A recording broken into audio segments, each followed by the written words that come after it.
ಇನ್ನು ಬೆಂಗಳೂರಿನ ಅರಮನೆ ಮೈದಾನದ ತ್ರಿಪುರವಾಸಿನಿಯಲ್ಲಿ ಇವತ್ತಿನಿಂದ 3 ದಿನಗಳ ಕಾಲ ಟಿವಿ9 ಎಕ್ಸ್ಪೋ ನಡೀತಾ ಇದೆ. ಟಿವಿ9 ಕನ್ನಡ ಲೈಫ್ ಸ್ಟೈಲ್, ಆಟೋಮೊಬೈಲ್ ಹಾಗೆ ಫರ್ನಿಚರ್ ಎಕ್ಸ್ಪೋ ಚಾಲನೆಯನ್ನು ಕೊಡಲಾಯಿತು. ನಟಿ ಅಂಜಲಿ ಅನೀಶ್ ಚಾಲನೆ ನೀಡಿದ್ರು. ಬೆಳಗ್ಗೆ 10 ಗಂಟೆಯಿಂದ ರಾತ್ರಿ 8 ಗಂಟೆವರೆಗೂ ಕೂಡ ಪ್ರವೇಶ ಇರುತ್ತೆ. ಹಾಗೆ ಪ್ರವೇಶ ಉಚಿತವಾಗಿರುತ್ತೆ.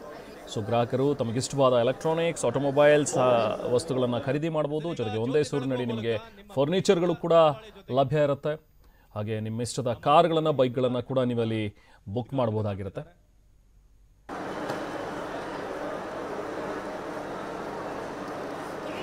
ಆಕರ್ಷಕ ರಿಯಾಯಿತಿ ದರ ಜೊತೆಗೆ ನಿಮಗೆ ಸಾಲ ಸೌಲಭ್ಯವೂ ಕೂಡ ಅಲ್ಲೇ ಒದಗಿಸಲಾಗುತ್ತೆ.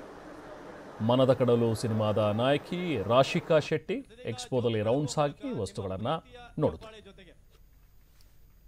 ನಮ್ಮ ಅತಿಥಿಗಳು ಈ ಒಂದು ಕಾರ್ಯಕ್ರಮವನ್ನು ಉದ್ಘಾಟನೆ ಮಾಡ್ತಿದ್ದಾರೆ.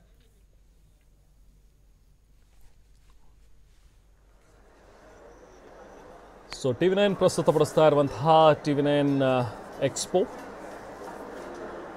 ಸೊ ಟಿವಿ9 ಎಕ್ಸ್ಪೋದಲ್ಲಿ ನಿಮಗೆ ಎಲ್ಲ ರೀತಿಯ ಪ್ರಾಡಕ್ಟ್ಸ್ ಒಂದೇ ಸೂರಿನಡಿ ಸಿಗುತ್ತೆ. ಅಂದರೆ ಅದು ನಿಮಗೆ ಫರ್ನಿಚರ್ ಆಗಿರ್ಬೋದು, ಅಥವಾ ನೀವು ಏನಾದರೂ ಎಲೆಕ್ಟ್ರಾನಿಕ್ ವಸ್ತುಗಳನ್ನು ಖರೀದಿ ಮಾಡ್ಬೋದು, ಅಥವಾ ನಿಮಗೆ ಆಟೋಮೊಬೈಲ್ ಸಂಬಂಧಪಟ್ಟಂಥದ್ದು, ಇದೆಲ್ಲವೂ ಕೂಡ ಒಂದೇ ಸೂರಿನಡಿ ಪ್ರವೇಶ ಉಚಿತವಾಗಿರುತ್ತೆ.